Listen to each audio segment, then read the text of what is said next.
दोस्तों नमस्कार, मैं सुबोध कुमार। आप देख रहे हैं खबर नेशनल टाइम्स। राजस्थान से बहुजन समाज पार्टी को लेकर बड़ी खबर।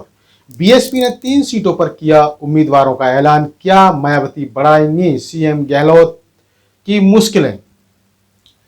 इस साल के आखिर में राजस्थान में विधानसभा का चुनाव होने वाला है। विधानसभा चुनाव के मद्देनजर बहुजन समाज पार्टी ने राजस्थान में सबसे पहले 3 प्रत्याशियों के नामों का ऐलान गुरुवार को कर दिया था। मायावती ने धौलपुर, नदबई और नगर विधानसभा सीट के लिए अपने प्रत्याशियों के नामों की सूची जारी की।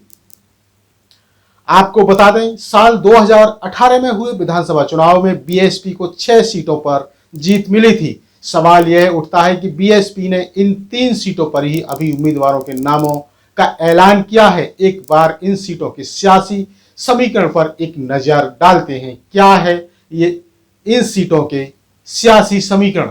राजस्थान के भरतपुर जिले की यह सीट भी कमाल है। इस सीट पर बुआ और भतीजे की जंग हुई थी 2018 में, जिसमें मायावती ने बाजी मारी थी, जबकि अखिलेश की समाजवादी पार्टी को 25,000 से अधिक वोटों से हार मिली थी। बीएसपी के बाजिब अली ने सपा के नेम सिंह को हराया था। बीजेपी तीसरे और कांग्रेस चौथी नंबर पर रही थी। बाद में बाजिब ने कांग्रेस का दामन थाम लिया था।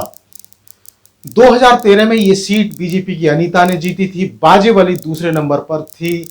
एनपीईपी पार्टी से लड़े थे। सपा तीसरे नंबर पर और बीएसपी चौथे नंबर पर थी।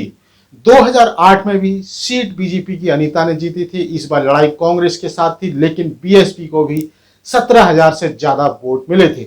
और 2003 में भी बीजेपी ने सीट जीती थी, लेकिन बीएसपी दूसरे नंबर पर रही थी।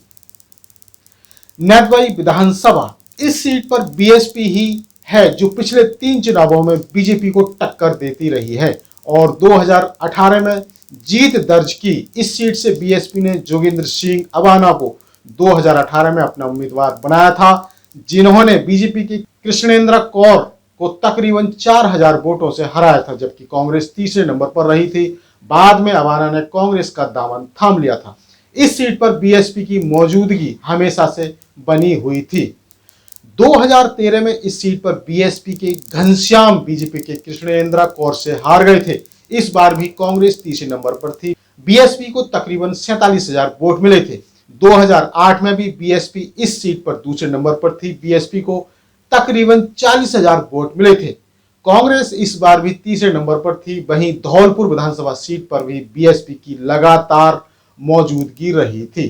तो दोस्तों, ये था इन 3 सीटों के विधानसभा का समीकरण और ये थी बड़ी खबर बहुजन समाज पार्टी को लेकर राजस्थान से। तो इसी तरह की खबरों से जुड़े रहने के लिए हमारे इस चैनल खबर नेशनल टाइम्स को जरूर सब्सक्राइब करें।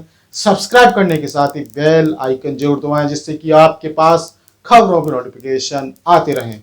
तो मैं सुबोध कुमार फिर आऊंगा एक नई और बड़ी खबर को लेकर। तब तक के लिए धन्यवाद, नमस्कार।